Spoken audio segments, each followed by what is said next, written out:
નમસ્કાર વિદ્યાર્થી મિત્રો, આજના આપણા આઈટીઆઈ ઈ લર્નિંગ પ્રોગ્રામમાં હું ડીએમ ગોહિલ આપનું હાર્દિક સ્વાગત કરું છું. આજે હું આપણા ઔદ્યોગિક તાલીમ સંસ્થાના ઇલેક્ટ્રિકલ ગ્રુપના સોલાર ટેકનિશિયન ટ્રેડના series parallel connection, specific gravity અને યુઝ ઓફ હાઇડ્રોમીટર વિશે આપને યોગ્ય માર્ગદર્શન આપીશ. તો વિદ્યાર્થી મિત્રો, કીધું એમ કે બેટરીના સિરીઝ પેરેલલ કનેક્શન પહેલાં આપણે કે બેટરી બની કઈ રીતે તથા બેટરીનો ઉપયોગ શું છે એ જાણતા પહેલાં આપણે બેઝિક સેલની થોડી માહિતી લઈ લઈએ. તો લખેલું છે સેલ અને તેના પ્રકારો. જો સેલ એક એવું સાધન છે કે રાસાયણિક ઉર્જા દ્વારા વિદ્યુત ઉર્જામાં રૂપાંતર કરે છે. જે સેલનું ઉદ્ભવ થયો કે વોલ્ટા નામનો એક વૈજ્ઞાનિક હતો. વોલ્ટા નામના વૈજ્ઞાનિકે એક પાત્ર લીધું કાચનું. કાચના પાત્રમાં એને એક ઇલેક્ટ્રોલાઇટ લીધું, એટલે કે એક પ્રવાહી રૂપ પાણી, પ્રવાહી એસિડ તથા બે ઇલેક્ટ્રોડ લીધા અલગ અલગ ધાતુના. એ ધાતુ દ્વારા એની અંદર એને ચેક કર્યું કે આમાં વોલ્ટેજ ઉત્પન્ન થાય છે. તો એને એ રીતના સેલનો ઉદ્ભવ થયો કે આને એક સેલ કહેવામાં આવે છે. ઇલેક્ટ્રોલાઇટના સ્વરૂપના આધારે સેલને બે પ્રકારમાં વર્ગીકૃત કરાય છે, dry cell and wet cell. તો આગળ આપણે જોઈએ કે સેલ અને તેના પ્રકારોમાં જો સેલને પ્રાઇમરી સેલ અને સેકન્ડરી સેલ તરીકે પણ વર્ગીકૃત કરાય છે.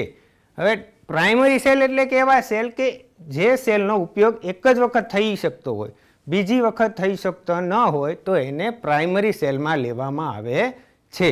પ્રાઇમરી સેલના ઉદાહરણ ઘણા છે, વોલ્ટેક સેલ, લેક્લાન્સે સેલ. કેમ કે એ સેલનું એવું હતું કે મર્યાદિત હતા કે એનો એક જ વખત ઉપયોગ થઈ શકતો હતો, એટલે એને પ્રાઇમરી સેલ કહેવામાં આવે છે.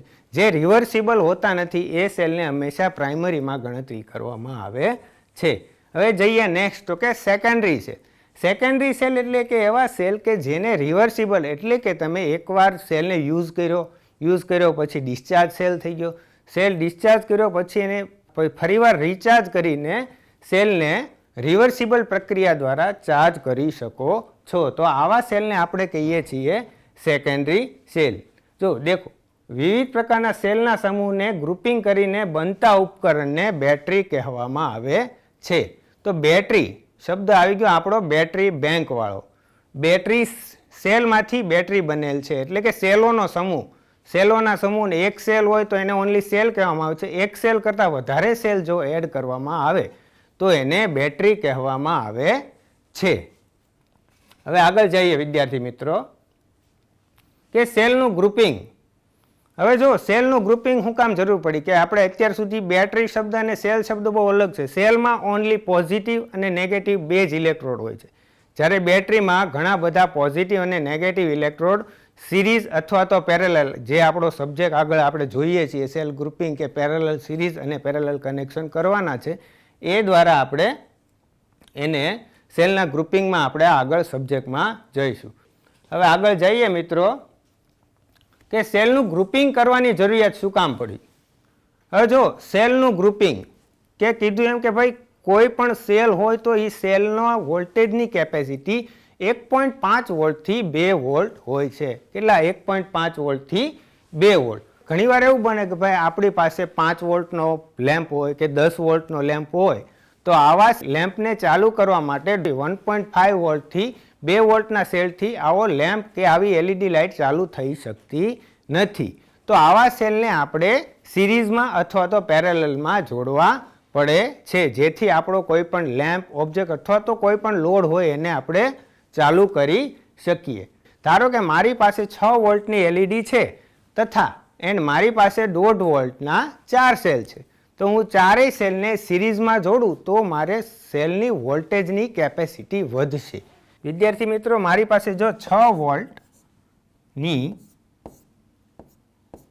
વોલ્ટ એલઈડી લેમ્પ હોય અને મારી પાસે 1.5 વોલ્ટના 4 સેલ હોય, જો હું એ 4 સેલને સિરીઝમાં ગોઠવું તો મારે ટોટલ વોલ્ટેજ મળે મને 1.5 વોલ્ટને કીધા મેં કે 4 સેલ હોય તો ટોટલ મારે વોલ્ટ થાય 6 વોલ્ટ. તો હું એ એલઈડીને 6 વોલ્ટના સેલ, એટલે કે સેલ દ્વારા મેં બેટરી બનાવીને બેટરી દ્વારા હું 6 વોલ્ટના લેમ્પને ચાલુ કરી શકું છું.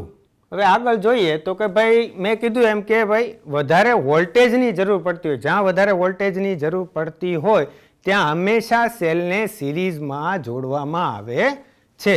હવે આગળ જોઈએ તો કે ઉપરાંત સેલની જો કરંટ કેપેસિટી મર્યાદિત હોય, સેલની કરંટ કેપેસિટી મર્યાદિત હોય તો કરંટ કેપેસિટી વધારવા માટે સેલને પેરેલલમાં જોડવામાં આવે છે. શેમાં? પેરેલલમાં, એટલે કે પોઝિટિવ પોઝિટિવ એકલા અને નેગેટિવ નેગેટિવ. વિદ્યાર્થી મિત્રો, સેલનું ગ્રુપિંગ કરવાની જરૂરિયાત કીધું એમ કે જો સેલને તમારે વધારે વોલ્ટેજની જરૂર હોય તો સેલને હંમેશા સિરીઝમાં જોડવામાં આવે, અને વધારે કરંટ કેપેસિટીની જરૂર હોય તો સેલને પેરેલલમાં જોડવામાં આવે છે. અહીંયા કીધું કે સિરીઝ કનેક્શન, પેરેલલ કનેક્શન અને સિરીઝ પેરેલલનું મિશ્ર એટલે કે કમ્બાઇન કનેક્શન. તો હવે આપણે સિરીઝ કનેક્શન તથા પેરેલલ કનેક્શન તથા સિરીઝ અને પેરેલલ કનેક્શન વિશે વિગતવાર આપણે ચર્ચા કરીશું. આવ્યું પેલું આપણું સિરીઝ કનેક્શન, કે ભાઈ સિરીઝ કનેક્શન કરવા માટે સેલના હંમેશા સિરીઝમાં જોડવામાં આવે છે. એટલે કે વધારે વોલ્ટેજ મેળવવા માટે સેલનું સિરીઝમાં જોડાણ કરવામાં આવે છે. સિરીઝ કનેક્શન કરવા માટે આકૃતિમાં દર્શાવ્યા મુજબ, તો હવે પહેલાં આપણે આકૃતિમાં જઈશું. આ છે આપણું સિરીઝ કનેક્શન. સિરીઝ કનેક્શનમાં જો દેખાય છે કે મારી પાસે 1.5 વોલ્ટના 4 સેલ છે, 1 2 3 અને 4. તો જો એમાં વિદ્યાર્થીઓ મિત્રો બહુ વ્યવસ્થિત બતાય છે કે ભાઈ જો તમારે વોલ્ટેજ કેપેસિટી સેલની એટલે કે બેટરીની વધારવી હોય તો સેલને હંમેશા સિરીઝમાં જોડવામાં આવે છે. તો હવે સિરીઝ કનેક્શન કઈ રીતે કરવું એ વિશે આપણે ચર્ચા કરીએ. તો જો વિદ્યાર્થી મિત્રો કે એક સેલ છે તો એનો એક સેલનો આ છે આપણો નેગેટિવ સાઈડ, આ છે આપણો પોઝિટિવ સાઈડ. તો જો એક સેલનો પોઝિટિવ બીજા સેલના નેગેટિવ સાથે, બીજા સેલનો પોઝિટિવ ત્રીજા સેલના નેગેટિવ સાથે, ત્રીજા સેલનો પોઝિટિવ ચોથા સેલના નેગેટિવ સાથે જોડાય છે. એટલે કે આમ કરીને પ્રોપર આખું તમારું સેલનું સિરીઝમાં જોડાણ થાય છે અને એક બેટરીની રચના થાય છે. આગળ કીધું સેલના સમૂહને બેટરી કહેવામાં આવે છે. તો વિદ્યાર્થી મિત્રો, આપણે સિરીઝ કનેક્શનના અમુક ગુણધર્મો જોઈ લઈશું. સિરીઝ કનેક્શનનો ગુણધર્મ.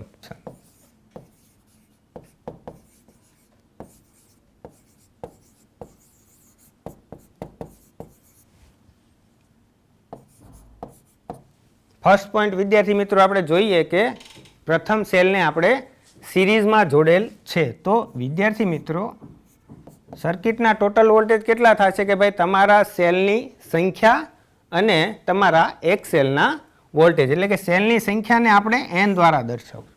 શેની? n દ્વારા. સેલની સંખ્યા અને તમારા એક સેલના વોલ્ટેજ એટલે કે E ફોર આપણે કહીએ છીએ EMF. સેલનો પોતાનો EMF હોય છે, જ્યારે એને લોડ સાથે જોડવામાં આવે ત્યારે એને સપ્લાય વોલ્ટેજ કહેવામાં આવે છે. આ છે આપણો વિદ્યાર્થી મિત્રો પહેલો પોઈન્ટ. બીજો આવે છે કે સેલનો પોતાનો આંતરિક અવરોધ હોય છે. આંતરિક અવરોધને આપણે સેલમાં આપણે સ્મોલ r દ્વારા દર્શાવીએ છીએ. તો આમાં કેવું કર્યું છે કે ભાઈ સિરીઝમાં જોડેલ છે. હવે આપણે અવરોધનો નિયમ આપણો જોઈએ કે ભાઈ અવરોધોને સિરીઝમાં જોડવાથી અવરોધોનો સરવાળો થાય છે. તો સેમ બેટરીની કન્ડિશનમાં પણ એમ જ છે કે ભાઈ એક સેલનો આંતરિક અવરોધ છે, એક સેલનો એટલો એક R હોય તો બીજા સેલનો એટલો હોય કે, પણ જો વોલ્ટેજ કેપેસિટી અથવા તો એમ્પિયર અવર કેપેસિટી સેમ હોય તો હવે જોઈએ કે R ઇઝ ઇક્વલ ટુ કે RT તમારો ટોટલ આંતરિક અવરોધ is equal to N into એક સેલની અવરોધની વેલ્યુ. N એટલે કે તમારા 4 સેલની સંખ્યા, 4 આંતરિક અવરોધના સેલની સંખ્યા અને એક અવરોધની વેલ્યુ, એટલે તમને અહીં તમારો ટોટલ આંતરિક અવરોધનો સરવાળો મળશે. આ બધા એના સિરીઝ કનેક્શનના ગુણધર્મો છે. ત્રીજો પોઈન્ટ એ આવશે કે એની એક સેલની એમ્પિયર અવર કે એમ્પિયર અવર કેપેસિટી વાત કરી એમ કે બેટરીની કેપેસિટી એમ્પિયર અવરમાં મપાય છે. એટલે આપણે લખ્યું છે કે ભાઈ સેલની એમ્પિયર અવર કેપેસિટી. હવે એક વિદ્યાર્થી મિત્રો, સિરીઝ કનેક્શન વખતે એક યાદ રાખવું જરૂરી છે કે સેલની એમ્પિયર અવર કેપેસિટી બધા જ સેલની એમ્પિયર અવર કેપેસિટી સમાન હોવી જરૂરી છે. જો આ સેલની 5 એમ્પિયર અવર હોય તો આની પણ 5 એમ્પિયર અવર હોવી જરૂરી છે. જો એમાંથી કોઈ પણ એક સેલની એમ્પિયર અવર કેપેસિટી પણ જો ઓછી હોય તો તો કેવું થશે કે જે સેલની એમ્પિયર અવર કેપેસિટી ઓછી હશે એટલે એનો અવરોધ પોતાનો વધારે હશે, એટલે કેવું થશે કે એના લીધે એ સેલ પોતે વધારે ગરમ થઈને ફેલ થવાની શક્યતા રહે, ડેમેજ થવાની શક્યતા રહે કે વહેલા ડિસ્ચાર્જ થવાની શક્યતા રહે. એટલે હંમેશા એક જોવું કે બેટરીના સેલની એમ્પિયર અવર કેપેસિટી સમાન હોવી જોઈએ. તો એમ્પિયર અવર એની એમ્પિયર અવર કેપેસિટી પ્રમાણે એના એમ્પિયર લે છે. હવે લખેલા છે કે આ સિરીઝ પેરેલલ સિરીઝ કનેક્શનના આપણા 3 ગુણધર્મો. હવે સિરીઝ કનેક્શન કરતી વખતે આપણે ધ્યાનમાં લેવા પડતા મુદ્દાઓ. સિરીઝ કનેક્શન કરો છો તો તમારે ધ્યાનમાં શું રાખવું? પહેલું તો સિરીઝ કનેક્શન કરું તો મારે સેલની પોઝિટિવ અને નેગેટિવ સાઈડ મને ખબર હોવી જરૂરી છે. આ સેલ છે કે ભાઈ આ સેલનો મારે પોઝિટિવ અને નેગેટિવ છે, પોઝિટિવ અને નેગેટિવ સાઈડ મને ખબર નથી. તો કેવું થાય કે પોઝિટિવ નેગેટિવ સાઈડ ચેક કરવા માટે આપણી પાસે ડીસીનું વોલ્ટમીટર એટલે કે પરમનન્ટ મેગ્નેટ મૂવિંગ કોઇલનું આપણું જે વોલ્ટમીટર આવે છે એનાથી આપણે ચેક કરી શકીએ છીએ કે આ સેલનો પોઝિટિવ કયો અને આ સેલનો નેગેટિવ કયો. પોઝિટિવ નેગેટિવ ખાસ જોવું જરૂરી છે. જો તમે એક સેલની પોલારિટી ઉલટી આપી દીધી કે ભાઈ આ સેકન્ડ નંબરનો સેલ છે એને મારે પોઝિટિવ પોઝિટિવ મારે પહેલા સેલ સાથે અને નેગેટિવ મારે ત્રીજા સેલ સાથે દેવાઈ ગયો તો કેવું થશે કે ભાઈ જે એનો આ ટોટલ વોલ્ટેજ છે એ વોલ્ટેજનો એ પોતે વિરોધ કરશે. એટલે તમારે જાણે કે 6 વોલ્ટ જોઈએ છે તો 6 વોલ્ટ આપશે નહીં, એ એનાથી એના ઓછા વોલ્ટેજ આપશે. એટલે કે ભાઈ એક સેલની પોલારિટી જો મારે એક સેલનું કનેક્શન ઊંધું દેવાઈ ગયેલું હોય, ઉલટું દેવાઈ ગયેલું હોય તો પોતે વોલ્ટેજ કેપેસિટી એની ઘટશે. વોલ્ટેજ સમાન બતાવશે, વોલ્ટેજ જોવે છે એટલા બતાવશે નહીં પણ એનાથી ધાર્યા કરતાં વોલ્ટેજ તમને ઓછા બતાવશે. આ છે સિરીઝ કનેક્શનના અમુક ગેરફાયદા. ભાઈ પોલારિટી જાણવી જરૂરી છે. પોલારિટી તમને ખ્યાલ હોય તો જ તમને તમારા જરૂરી વોલ્ટેજ મળી શકશે, નહીં તો મળી શકશે નહીં. તો વિદ્યાર્થી મિત્રો કીધું એમ કે સિરીઝ કનેક્શનમાં આકૃતિમાં જે મેં આકૃતિમાં આગળ ચર્ચા કરી કે એક સેલનો પોઝિટિવ છેડો બીજા સેલના નેગેટિવ સાથે, બીજા સેલનો પોઝિટિવ ત્રીજા, એ રીતના જેટલા સેલ હોય તમે આગળ તમે જેટલા વોલ્ટેજ જોવે એ પ્રમાણે તમે બેટરીનો એક સમૂહ બનાવી, એક સેલનો સમૂહ બનાવી શકો છો. એક વાત યાદ રાખજો મિત્રો કે બેટરીને હંમેશા સિરીઝમાં જોડવાથી બેટરીની વોલ્ટેજ કેપેસિટી વધે છે. શું? Voltage capacity. જો તમારે બેટરીની કરંટ કેપેસિટી વધારવી હોય તો તમારે એને હંમેશા પેરેલલમાં જોડવી પડે. બરાબર વિદ્યાર્થી મિત્રો, આપણે પેરેલલ કનેક્શન તરફ આવી ગયા છીએ. તો જો આમાં કીધું એમ કે પેરેલલ કનેક્શનમાં કરંટ કેપેસિટી એટલે કે તમારે જો કરંટની જરૂરિયાત વધારે હોય તો તમારે સેલને પેરેલલમાં જોડવા પડે છે. વધારે કિંમતનો કરંટ મેળવવા માટે સેલનું પેરેલલમાં જોડાણ કરવામાં આવે છે. અને પેરેલલ કનેક્શન માટે આકૃતિમાં દર્શાવ્યા પ્રમાણે આકૃતિમાં દેખાય છે વિદ્યાર્થી મિત્રો કે પેરેલલ કનેક્શન. પહેલામાં કેવું હતું? સિરીઝ કનેક્શનમાં પહેલાનો સેલનો પોઝિટિવ બીજા સેલના નેગેટિવ સાથે, બીજા સેલનો પોઝિટિવ ત્રીજા સેલના નેગેટિવ સાથે. તો અહીં કેવું બતાવે છે કે 4 આલ્કલાઇન સેલનું ડ્રોઈંગ બતાવેલું છે, પિક્ટોરિયલ ડાયાગ્રામ. એમાં જુઓ કે બધા જ સેલના પોઝિટિવને એક સાથે જોડવામાં આવેલા છે. એટલે કે બધા સેલના પોઝિટિવ છેડાને એક સાથે જોડીને એક એનો પોઝિટિવ ટર્મિનલ બનાવવામાં આવેલ છે. સેમ ઇઝ એની ઓપોઝિટ સાઈડમાં જઈએ તો એના નેગેટિવ સાઈડના બધા જ ભાગને નેગેટિવ સાઈડને ભેગા કરીને એનો નેગેટિવ ટર્મિનલ બનાવેલો છે. હવે એક બીજી ડ્રોઈંગ જોઈએ, એમાં સ્કીમેટિક ડાયાગ્રામ પણ છે સાથે. આગળ જોઈ લીધું એ પ્રમાણે વિદ્યાર્થી મિત્રો જુઓ કે battery is connected in A parallel arrangement. કે પેરેલલ એરેન્જમેન્ટમાં બતાવેલ છે એ આ છે એનો પિક્ટોરિયલ ડાયાગ્રામ, આ છે એનો સ્કીમેટિક ડાયાગ્રામ. જો positive positive positive positive total 4 સેલને પેરેલલમાં જોડેલા છે. એટલે કે પોઝિટિવ પોઈન્ટ કાઢેલો છે, અહીંથી એનો નેગેટિવ ટર્મિનલ કાઢેલો છે. પોઝિટિવમાં સેલને જોડવાથી હંમેશા સેલની એમ્પિયર કેપેસિટી વધે છે. વિદ્યાર્થી મિત્રો સેલની ઓનલી એમ્પિયર કેપેસિટી વધે છે, વોલ્ટેજની કેપેસિટી પેરેલલ કનેક્શનમાં વધતી નથી. જો અહીંયા હું લખેલું છે કે ભાઈ ટોટલ વોલ્ટેજ કેટલા બતાવે 1.5 વોલ્ટ. મેં સેલને આ જોડ્યા છે કે ભાઈ 1.5 વોલ્ટ એટલે એના ટોટલ વોલ્ટેજ 1.5 વોલ્ટ જ મળશે, નહીં કે 6 વોલ્ટ થાય. સિરીઝ કનેક્શનમાં કેવું કીધું હતું કે ભાઈ 6 વોલ્ટ થાય છે. શું કામ? કે સેલને સિરીઝમાં જોડવામાં આવે. અહીં કેવું કર્યું છે કે સેલને પેરેલલમાં જોડવામાં આવેલા છે. તો હવે સેલને પેરેલલમાં જોડવાથી સેલની કરંટ કેપેસિટી વધે છે. હવે આગળ જોયું એમ કે સિરીઝ કનેક્શનના અમુક ગુણધર્મો હતા, એ જ રીતના પેરેલલ કનેક્શનમાં થોડાક ગુણધર્મો લાગુ પડે છે. હવે વિદ્યાર્થી મિત્રો, પેરેલલ કનેક્શન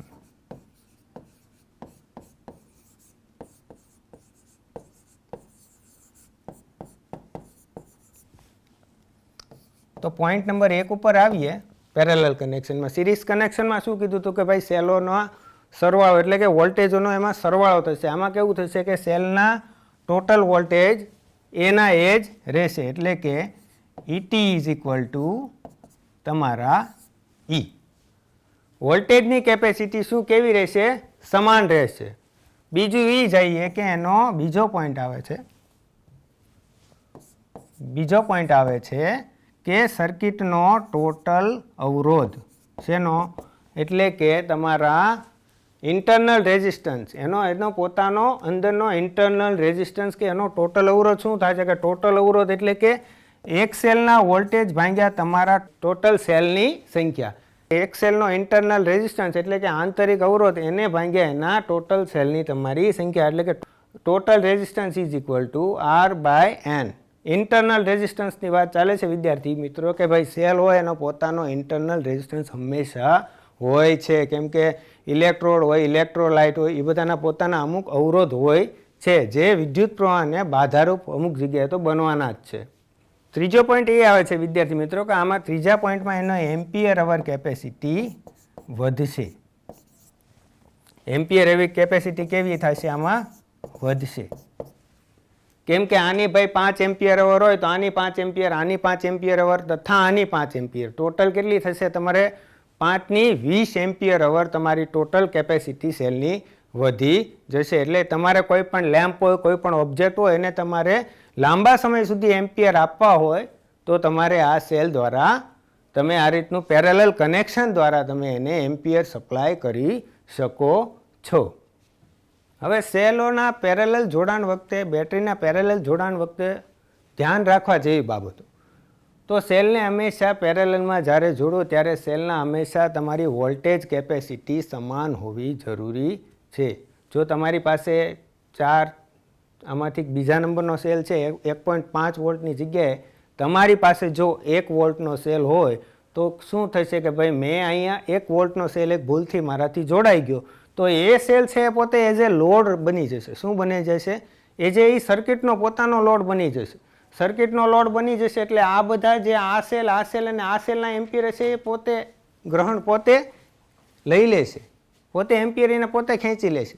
એટલે શું થશે? આ બધા સેલ આને રેઝિસ્ટન્સ દેશે, અહીંયા તમારો લોડ જોડેલો હશે એને આપી શકશે. લોડ જોડેલો ન હોય અથવા તો લોડ જોડેલો જ નથી એને નથી આપી પહેલાં તો આ બધા સેલ જે આ 1, 2 અને આ 3 જે સેલ છે એ પોતે ડિસ્ચાર્જ કરી દેશે. ક્યાં સેલને? તો કે ભાઈ મારાથી ભૂલથી 1 વોલ્ટનો સેલ અહીંયા જોડાઈ ગયો છે તો એ પોતે એઝ એ લોડ રેઝિસ્ટન્સ તરીકે વર્તશે અને એ બીજા સેલની એમ્પિયર અવર કેપેસિટી પોતે લઈ લેશે અને પોતે બીજા સેલને ડિસ્ચાર્જ કરવાનું કામ કરી દેશે. તથા બીજું એની પોલારિટી. હવે સિરીઝ સેલમાં મેં એમ કીધું કે ભાઈ જો તમારાથી સેલની પોલારિટી ઉલટી થઈ હોય તો એ શું કરશે કે ભાઈ બીજા સેલના વોલ્ટેજનો વિરોધ કરશે અને આઉટપુટ વોલ્ટેજ ઓછા થશે. પણ પેરેલલ કનેક્શનમાં એવું થશે નહીં. જો તમારે પેરેલલ કનેક્શનનું બેટરી કનેક્શન કરતી વખતે જો તમારાથી પોલારિટી ઉલટી થઈ હોય તો તમારો સેલ શોર્ટ સર્કિટ થઈ જશે અને ત્યારે પોતે ડિસ્ચાર્જ થઈ જશે અને આખી સર્કિટને પણ ડેમેજ કરી શકે છે. કેમ કે પોતે તમારો સેલ છે પોઝિટિવ નેગેટિવ ભેગા થઈ ગયા એટલે એક શોર્ટ સર્કિટની રચના થઈ જાય છે અને તમારી આખી સર્કિટ ડેમેજ થઈ જાય અને સેલ પોતે ડિસ્ચાર્જ થઈ જાય છે.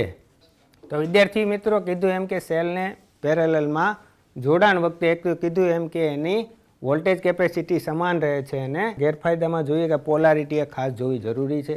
જો પોલારિટી મારાથી એ બીજા નંબરના સેલની ઉલટી થઈ ગઈ હોય તો કેવું થશે કે એ સેલ પોતે શોર્ટ સર્કિટ બની જશે અને તાત્કાલિક ડિસ્ચાર્જ થઈ જશે અને એ પોતે ડેમેજ થઈ જશે. વિદ્યાર્થી મિત્રો વાત કરી સિરીઝ પેરેલલ કનેક્શન બંનેની, તો હવે આગળ આપણે જઈએ કમ્બાઇન કનેક્શન.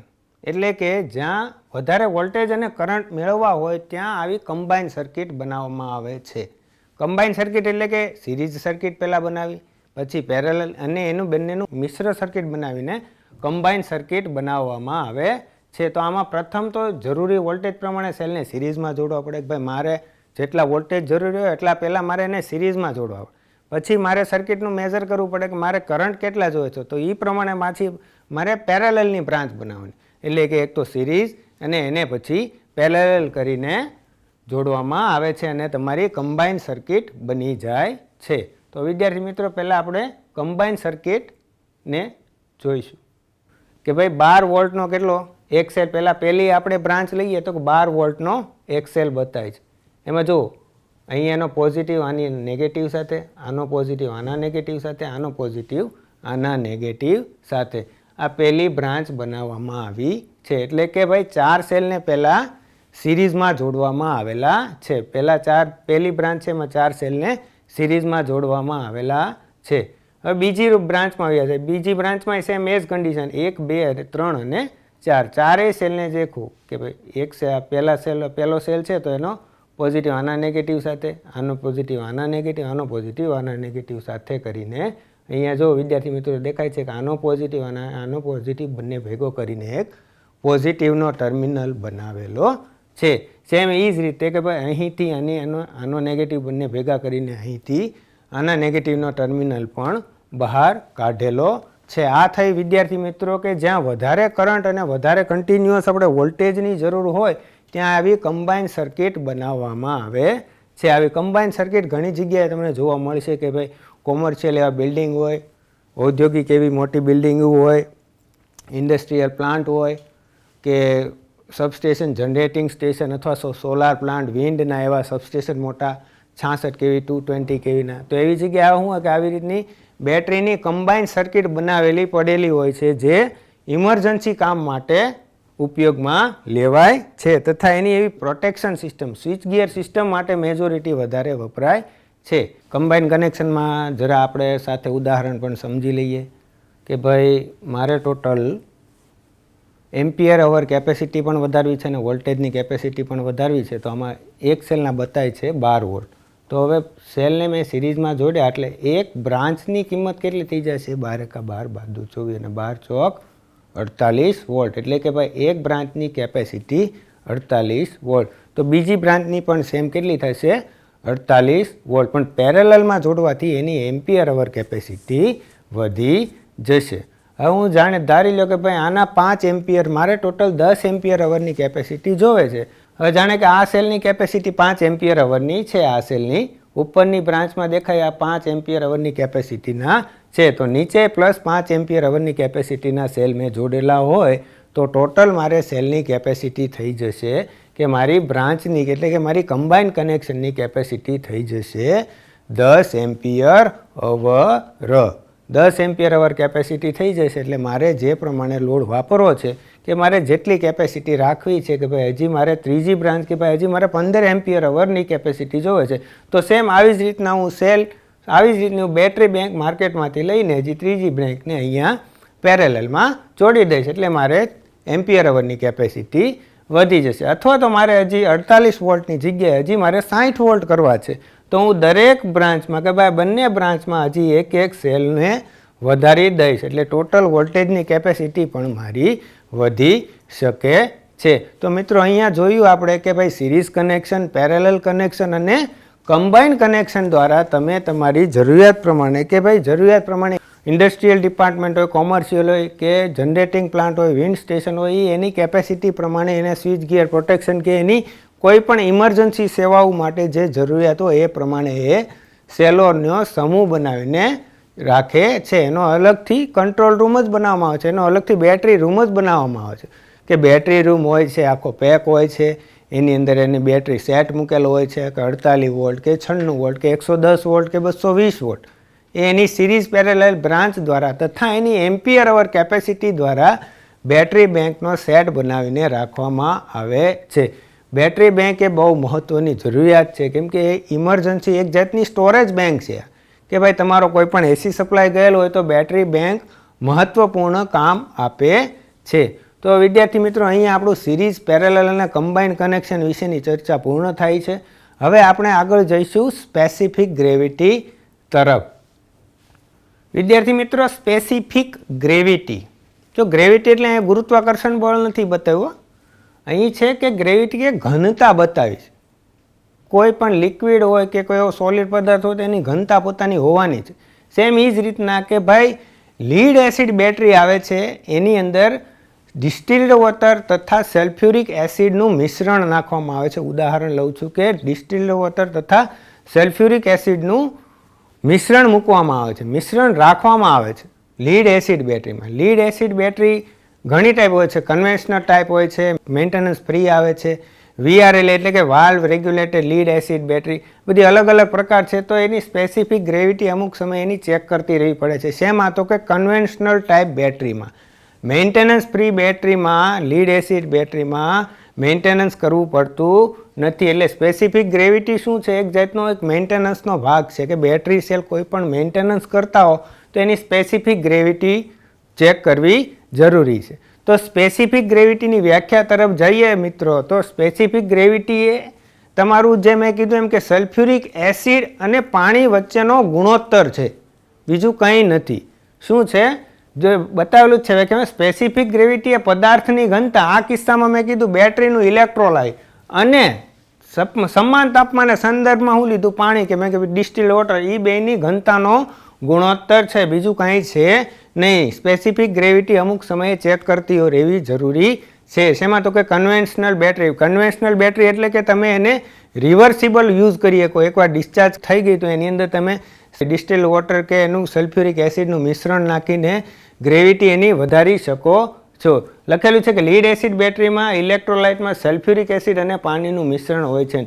બેટરી ચાર્જ અને ડિસ્ચાર્જ થતાં ઇલેક્ટ્રોલાઇટનું સ્પેસિફિક ગ્રેવિટી બદલાય છે.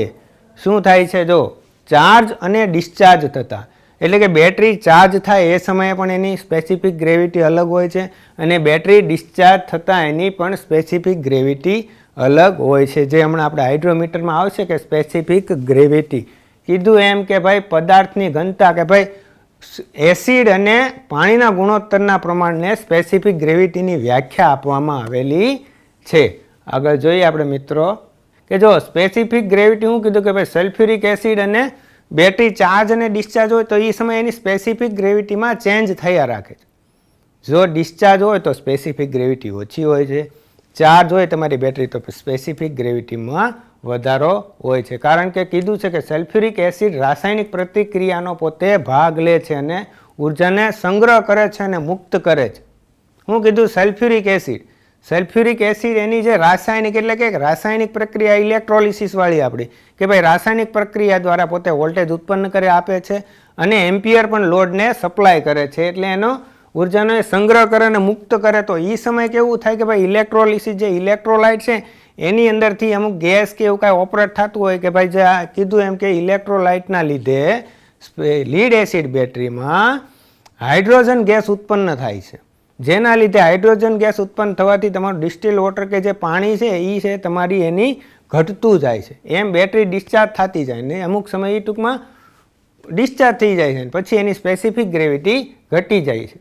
તો સ્પેસિફિક ગ્રેવિટી, હવે જો આવ્યું આપણો આગળનો ટોપિક વિદ્યાર્થી મિત્રો કે સ્પેસિફિક ગ્રેવિટી માપવા માટે હાઇડ્રોમીટરનો ઉપયોગ થાય છે. શેનો? હાઇડ્રોમીટર. હાઇડ્રોમીટર કીધું એમ વિદ્યાર્થી મિત્રો કે સ્પેસિફિક ગ્રેવિટી ચેક કરવા માટે વપરાય છે. હવે હાઇડ્રોમીટરનું બંધારણ જોઈએ તો એની અંદર એક નાની અને મોટી અલગ અલગ વ્યાસની કાચની ટ્યુબ બનાવેલી હોય છે તથા એ જે અંદરની ભાગ છે એને ફ્લોટ કહેવામાં આવે છે ને એને બંને છેડેથી મેં કીધું એમ કે બંધ કરેલો હોય છે. મેં અંદરની ટ્યુબ જે કીધી નાની વ્યાસવાળી એની અંદર નીચે છે ને શીશાની નાની નાની ગોળીઓ ભરવામાં આવેલી હોય છે. જેથી શું થાય કે ભાઈ સ્પેસિફિક ગ્રેવિટી એટલે કે વોટરના લીધે ઉપર આવે છે. નાની વ્યાસવાળી જે ટ્યુબ કીધી છે એની ઉપર એના અંક માર્ક કરેલા છે કે ભાઈ સ્પેસિફિક ગ્રેવિટી એટલી, સ્પેસિફિક ગ્રેવિટી એટલી, એ પ્રમાણે એના માર્ક કરેલા હોય છે. એ આપણે સમજીએ. વિદ્યાર્થી મિત્રો આપ જોઈ શકો છો કે હાઇડ્રોમીટર પ્રેક્ટિકલી અહીં મૂકેલું છે, જે ઓપન કરેલું છે અત્યારે.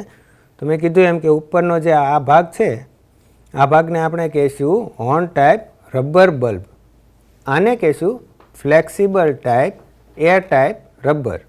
ને આને કહેશું જે અંદરની નાની જે આપણી નળી કીધી એ જે બંને બાજુથી બંધ હોય છે.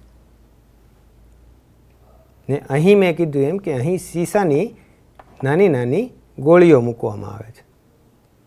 આ જે છે આને અંદરના ભાગે મૂકવામાં આવે છે આ રીતે અંદરની નળીમાં, જેથી કરીને જ્યારે આપણે સ્પેસિફિક ગ્રેવિટી એટલે કે બેટરીની સ્પેસિફિક ગ્રેવિટી ચેક કરવી હોય તો તમે ચેક કરી શકો છો.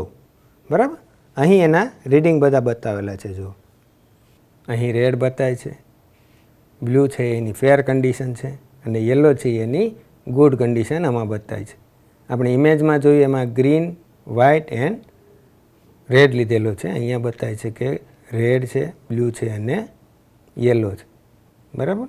તો યલો એની ફેર કન્ડિશન એટલે કે સારી કન્ડિશન કહેવાય. બ્લુ પણ એની સારી, પણ જો બ્લુમાં અડધા રીડિંગ નીચે જાય તો એની ડિસ્ચાર્જ સાયકલ એટલે કે ડિસ્ચાર્જ કન્ડિશન તરફ જઈ રહી છે એમ બતાવે છે. તથા રેડ છે એની પૂર્ણ ડિસ્ચાર્જ એટલે કે બેટરી ડિસ્ચાર્જ થયેલી છે, એમાં કોઈ પણ પ્રકારના વોલ્ટેજ છે નહીં. હાઇડ્રોમીટરનો યુઝ કઈ રીતે કરવો, તમારે બેટરીની સ્પેસિફિક ગ્રેવિટી કઈ રીતે ચેક કરવી. દેખાય છે કે ભાઈ હાઇડ્રોમીટરને એક્ઝેક્ટ સીધી લાઇનમાં મૂકેલું છે. કેવું? સીધી. ત્રાંસું પણ ન હોવું જોઈએ. હાઇડ્રોમીટરને તમે આ રીતે પણ ચેક કરી શકો ને એક્ઝેક્ટ આંખની સીધી લાઇનમાં તમારે રીડિંગ ચેક કરવાના હોય, કેમ કે બેટરી સેટ આખો બેંક એક સ્ટેન્ડ ઉપર બનાવેલો હોય છે. તમારે ચેક કરતી વખતે હાઇડ્રોમીટરને હંમેશા સીધું રાખવું પડે છે. હવે જ્યારે અંદરનો જે બેટરી, આ બેટરી છે આપણી બેટરીનો, દેખો આ દેખાય છે, એના વેન્ટ પ્લગ છે. આ વેન્ટ પ્લગ કોઈ પણ એક ખોલીને એમાં તમારો જે એરટાઇટનો નીચેનો જે એસિડ રેઝિન ભાગ આવે છે એને બેટરીની અંદર નાખવામાં આવે છે. પછી આને ધીમે ધીમે પૂર્ણપણે હોર્ન ટાઈપ જે છે ઉપરનું રબર એને પ્રેસ કરવામાં આવે છે. એને પ્રેસ કરીને એને રિલીઝ કરી દેવામાં આવે છે. રિલીઝ કરીને કેવું કરે, રિલીઝ કરીને એટલે ધીમે જે એની અંદરનું જે એસિડ હશે, જે ઇલેક્ટ્રોલાઇટ હશે એ અંદરની મોટી નળીમાં આવશે. ને જે અંદરની જે નળી મેં કીધી જે શીશાવાળી ગોળીઓની શીશાવાળી બનાવેલી છે એના લીધે તમારો ફ્લોટ જે છે અંદરનો જે ફ્લોટ એ ઉપર આવીને તમને તમારા ઇલેક્ટ્રોલાઇટની સ્પેસિફિક ગ્રેવિટી બતાવશે. તો ટૂંકમાં આ રીતના હોર્ન ગેપ ટાઈપ જે ઉપરનું રબર છે એને એક બે વાર પ્રેસ કરીને રિલીઝ કરવામાં, પ્રેસ કરીને રિલીઝ કરીને તમે 2-3 વાર ચેક કરીને એની એવરેજ સ્પેસિફિક ગ્રેવિટી ચેક કરી શકો છો. કેમ કે સ્પેસિફિક ગ્રેવિટી અમુક કેમ કે મેન્યુઅલ મીટર છે એટલે સ્પેસિફિક ગ્રેવિટી અમુક એની પ્લસ માઇનસ થોડી રહી શકે છે. એટલે 2-3 વાર ચેક કરીને એની એવરેજ રીડિંગ કાઢી શકો છો. યાદ રાખવાનું મીટર રેડ છે એનું ડેડ ઝોન ટાઈપ કહેવાય કે બેટરી ડિસ્ચાર્જ થવા તરફ જઈ રહી છે અથવા તો ડિસ્ચાર્જ પણ થઈ ગયેલી. મેં 3 રીડિંગ કીધા કે ભાઈ 1.26થી જો તમારું ઉપર રીડિંગ હોય સ્પેસિફિક ગ્રેવિટીનું તો તમારી બેટરીની કન્ડિશન સારી કહેવાય, એટલે કે ફૂલ ચાર્જ કન્ડિશનમાં છે. જો તમારી બેટરીની કન્ડિશનના તમારી સ્પેસિફિક ગ્રેવિટી 1.20થી નીચે આવે તો તમારી બેટરી 50% ડિસ્ચાર્જ થઈ ગયેલી કહેવાય.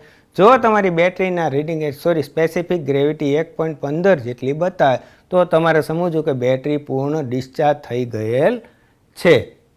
અને વધારાનું જ્યારે ચેક કરીએ ત્યારે પછી છેલ્લે હોર્ન ગેપ ટાઈપ ફૂલ પ્રેસ કરીને અંદરનું જે તમારું ઇલેક્ટ્રોલાઇટ એ અંદર રાખીને પાછું તમારે બહાર કાઢી લેવામાં આવે છે. જો વિદ્યાર્થી મિત્રો કે એ ચેક કરતી વખતે સ્પેસિફિક ગ્રેવિટી ચેક કરતી વખતે ખાસ ધ્યાન રાખવું કે કપડાનું એનું એપ્રોન આવે છે અલગથી એસિડ રેઝિન, જે મેન્ટેનન્સ કરતી વખતે ઇન્ડસ્ટ્રીમાં પણ આપવામાં આવે છે. એટલે કોઈ પણ કાળે ચેક કરતી વખતે તમારું જે એસિડ છે, જે ઇલેક્ટ્રોલાઇટ ચેક કરો છો એ આંખમાં કે શરીર પર ક્યાંય જાય નહીં એની ખાસ કાળજી રાખવી જરૂરી છે. વિદ્યાર્થી મિત્રો, MCQ તરફ આવી ગયા છીએ તો 4-5 MCQ છે, જરા ચર્ચા કરી લઈએ તો થોડું રિવિઝન થઈ જાય. તો પહેલો ક્વેશ્ચન આવે છે કે બેટરીની વોલ્ટેજ કેપેસિટી વધારવા માટે સેલનું જોડાણ શેમાં કરવામાં આવે છે? તો આગળ વાત થઈ હતી કે ભાઈ સિરીઝ કનેક્શન શેના માટે, તો કે જો વોલ્ટેજની કેપેસિટી વધારવી હોય બેટરીમાં તો બેટરીને સિરીઝમાં જોડવામાં આવે છે. એટલે કે આ આપણું સાચું. જો પેરેલલ કનેક્શન એટલે પેરેલલ કનેક્શન શેમાં, તો કે કરંટ કેપેસિટી વધારવી હોય તો પેરેલલ કનેક્શન. કમ્બાઇન કનેક્શન એટલે કે ખ્યાલ જ છે કે જે કરંટ કેપેસિટી તથા વોલ્ટેજ કેપેસિટી બંને વધારવી હોય તો જ તમારે બેટરીનું કમ્બાઇન કનેક્શન કરવું પડે છે. નેક્સ્ટ જોઈએ સેકન્ડ ક્વેશ્ચન, બેટરીની કરંટ કેપેસિટી વધારવા માટે સેલનું જોડાણ શેમાં કરવામાં આવે છે? કીધું એમ કે જો કરંટ કેપેસિટી મારે વધારવી હોય તો બેટરીને પેરેલલમાં જોડવામાં આવે છે. શેમાં? પેરેલલમાં. કે બેટરીની કેપેસિટી શેમાં માપવામાં આવે છે? એમ્પિયર અવર, વોટ અવર, એમ્પિયર કે કેવીએ? તો બેટરીની કેપેસિટી હંમેશા શેમાં મપાય છે? આગળ ચર્ચા થઈ સબ્જેક્ટમાં, બેટરીની કેપેસિટી હંમેશા એમ્પિયર અવરમાં મપાય છે. વોટ અવર શેનો યુનિટ છે? તો કે ઇલેક્ટ્રિસિટી. એમ્પિયર વિદ્યુત પ્રવાહ, કેવીએ શેનો? ટ્રાન્સફોર્મરની કેપેસિટીનો. હવે આવ્યું સ્પેસિફિક ગ્રેવિટી માપવા માટે વપરાતા સાધનનું નામ જણાવો. સ્પેસિફિક ગ્રેવિટીમાં જો હાઇગ્રો તથા હાઇડ્રોમીટર. કન્ફ્યુઝન ન થાય વિદ્યાર્થી મિત્રો, યાદ રાખજો હાઇગ્રોમીટર હાઇડ્રોમીટરમાં ખાસ યાદ રાખજો કે સ્પેસિફિક ગ્રેવિટી માપવા માટે હંમેશા હાઇડ્રોમીટરનો ઉપયોગ થાય છે. શેનો? હાઇડ્રોમીટર. હાઇગ્રોમીટર શેના માટે? તો કે વેટી કન્ડિશન એટલે કે વાતાવરણનો ભેજ માપવા માટે હાઇગ્રોમીટરનો ઉપયોગ થાય છે. વોટમીટર શેના માટે? તો કે પાવર માપવા માટે. લક્સ મીટર શેના માટે? તો કે ઇલ્યુમિનેશન ચેક કરવા માટે. નેક્સ્ટ હવે એક મેથેમેટિકલ ક્વેશ્ચન જોઈ લઈએ કે જો 2 વોલ્ટના 4 સેલને સિરીઝમાં જોડવામાં આવે તો ટોટલ વોલ્ટેજ કેટલો થશે? કીધું એમ કે જો સિરીઝમાં જોડવામાં આવે તો વોલ્ટેજોનો સેલના વોલ્ટેજોનો સરવાળો થાય છે. એટલે કે 4 દુને 8 વોલ્ટ. કેટલા થશે? તો આપણે ઓપ્શન સી છે, કયો છે? 8 વોલ્ટ. તો વિદ્યાર્થી મિત્રો, આજનો આપણો ટોપિક બેટરી બેંકના series parallel connection, specific gravity તથા હાઇડ્રોમીટરનો ઉપયોગ, જે આપણું આજે અહીંયા ટોપિક પૂર્ણ થાય છે. આશા રાખું છું કે મેક્ઝિમમ માહિતી તમારી સુધી પહોંચી છે. મને સાંભળવા બદલ ખૂબ ખૂબ આભાર.